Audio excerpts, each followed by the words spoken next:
more updates from the Vatican. 2 days before the start of the conclave, red curtains have been put up on the balcony of St. Peter's Basilica.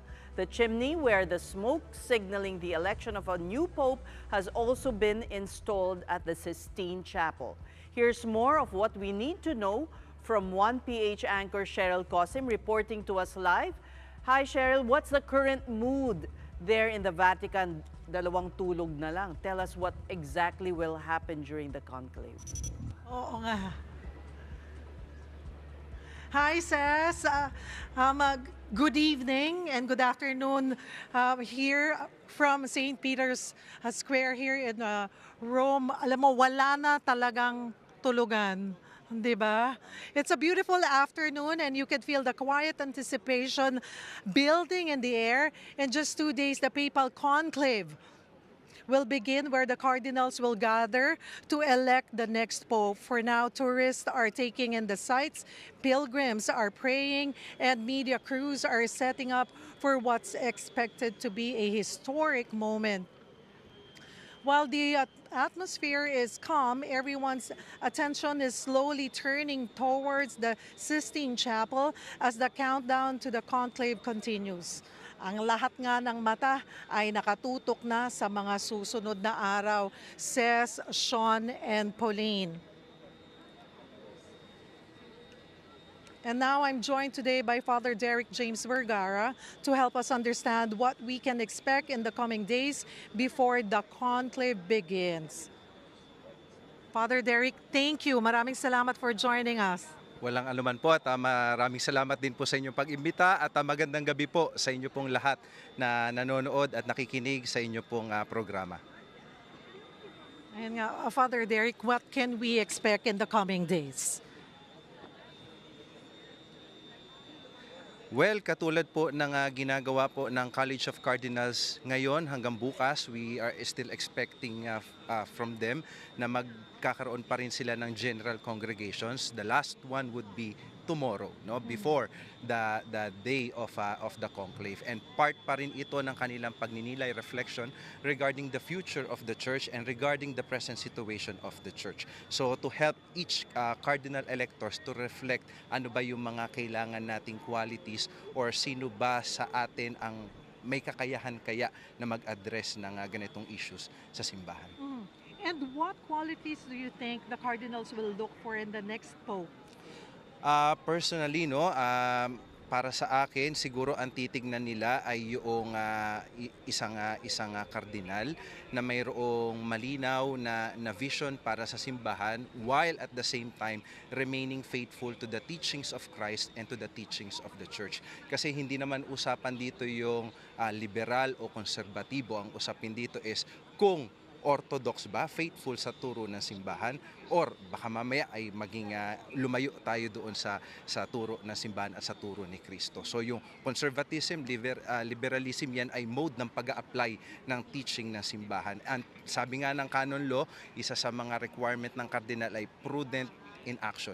So ibig sabihin, he knows when and how to apply, no, itong dalawang bagay na ito depending sa circumstances ng simbahan while at the same time remaining faithful to the teachings of Christ and to the teachings of the church. Pero masasabi ba natin then, Father Derek, na depende rin ito sa kasalukuyang sitwasyon ngayon ng panahon? Opo, malaking factor po iyon na ibig sabihin ay kung anong sitwasyon ang mayroon tayo, especially yung global order natin ngayon ay hindi masyadong stable, and alam naman natin na ang simbahan ay from the beginning until ngayon ay tinitignan siya parang moral compass ng buong mundo. So importante din na makita din ng buong mundo dun sa susunod na Santo Papa yung kumbaga paano niya i-direct yung simbahan, because of course lahat tayo na mga Kristiyano, lahat tayo na mga Katoliko, dispersed tayo all throughout the world, and we look upon the Pope for the direction. Alam mo, Ses, kahapon nung tayo'y dumating, yung ating team, ay nagkaroon pa tayo ng pagkakataon na makausap si Cardinal David. Ayaw na sana niyang magpa-unlock ng interview dahil daw nag-take na siya ng oath of secrecy.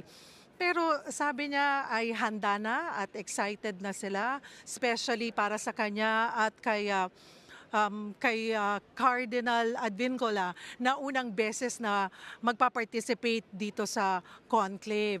At kung titignan natin ang Apostolic Constitution, ang nakalagay doon ay 120 cardinals lang ang dapat na bumoto. Pero ang cardinals natin ngayon na pwedeng bumoto ay nasa 133. So isa ito sa mga naresolba naman sa General Congregation na every now and then na ginagawa ng mga College of Cardinals na actually nakakasyam na sila, no, Father? ngayong araw. Pang-sampu ngayong araw.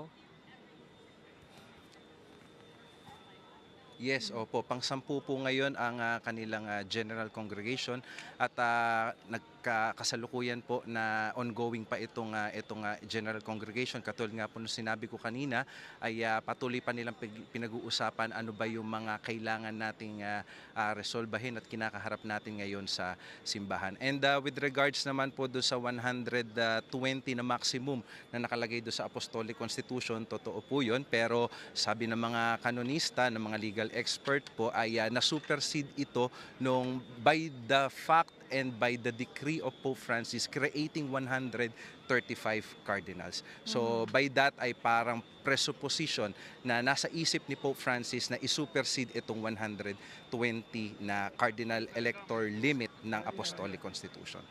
Patuloy ang pagdarasal ng ating tatlong kardinal na sila ay makapagdesisyon ng tama sa pagpili nga sa susunod na uupong Santo Papa. Pero alam mo, Ses, Sean and Pauline, kung pagbabasihan ko yung naging pakikipag-usap namin ng maiksi kay Cardinal David, ay malaki yung impluensya na iniwan ni Pope Francis.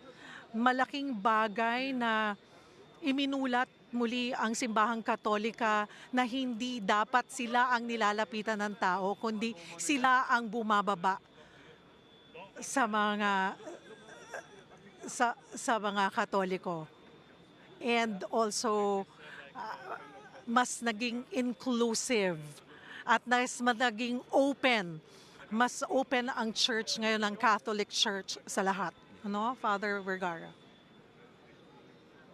Oo, tama po yun, Miss Cheryl. At isa yun sa mga sabihin nating legacy. Bagamat sabi ni Pope Francis ayaw niyang sabihin na mayroon siyang iiwanang legacy. Pero isa ito doon sa mga tumatak sa ating mga Katoliko. At hindi lang sa atin siguro, kundi sa lahat ng tao. No? Yung fraternal solidarity na tinatawag ni Pope Francis. Na tayong lahat, tayong mga tao ay iisa, no? na magkakapatid dahil tayong lahat ay nilikha ng Diyos.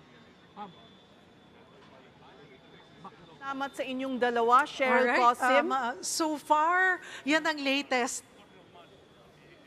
Thank you, Cheryl. At sa iyo rin, Father Derek Vergara, nasagot nyo lahat ng mga tanong namin dito. All the way from the Vatican at tila nakikisama ang panahon dyan sa inyo dahil medyo mahaba-haba kayong magvi-vigil dyan at mag-aabang ng ating magiging bagong Santo Papa. Maraming salamat.